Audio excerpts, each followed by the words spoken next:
भाजपने शिंदेंना सोबत घेत राज्यात सरकार स्थापन केलं।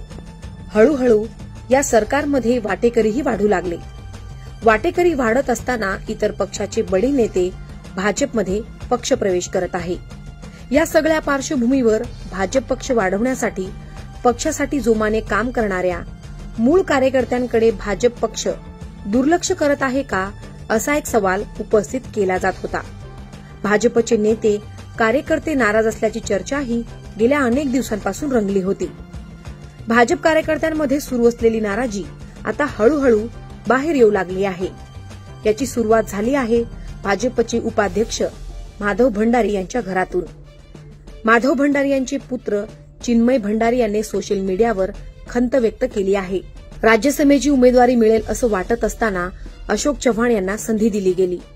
भाजपमध्ये पक्षप्रवेश केल्यानंतर अगदी 48 तासांच्या आत अशोक चव्हाण यांना भाजपने राज्यसभेची उमेदवारी जाहीर केली।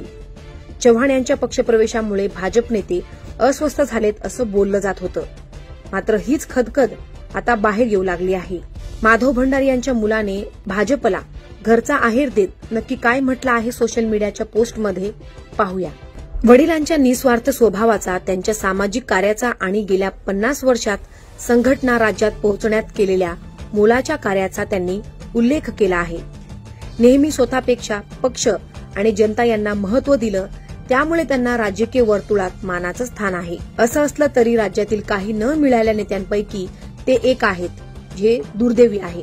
आतापर्यंत 12 वेळा मी त्यांच्या नावाची चर्चा विधानसभा किंवा विधान परिषदेसाठी होताना पाहिलं आणि 12ही वेळा त्यांना उमेदवारी जाहीर झालेली नाही।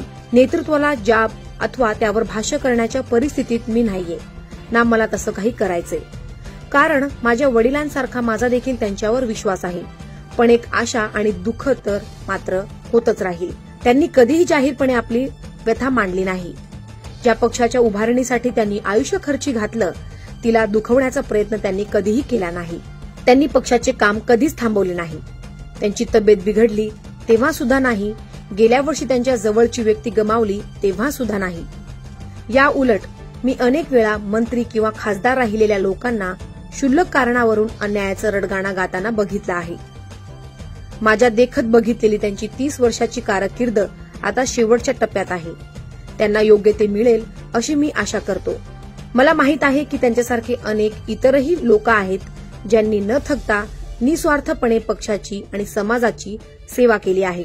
त्यांना देखील मी शुभेच्छा देतो।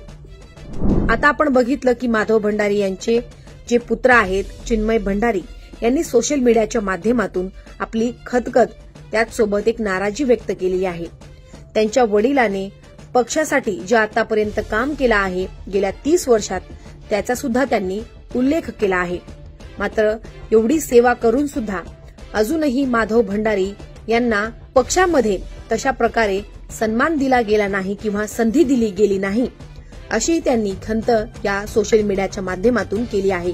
आणि कुठेतरी मूळ पक्षाच्या कार्यकर्त्यांकडे दुर्लक्ष केला जातोय असंही त्यांनी अप्रत्यक्षपणे सांगण्याचा प्रयत्न केला आहे। भाजप आगामी दिवसात आपल्या मूळ कार्यकर्त्यांकडे लक्ष देणार का, की अशाच प्रकारे दुर्लक्ष होणार, हे पाहणं अधिक महत्त्वाचं ठरेल। सीमा आढे, लोकमत डिजिटल, मुंबई।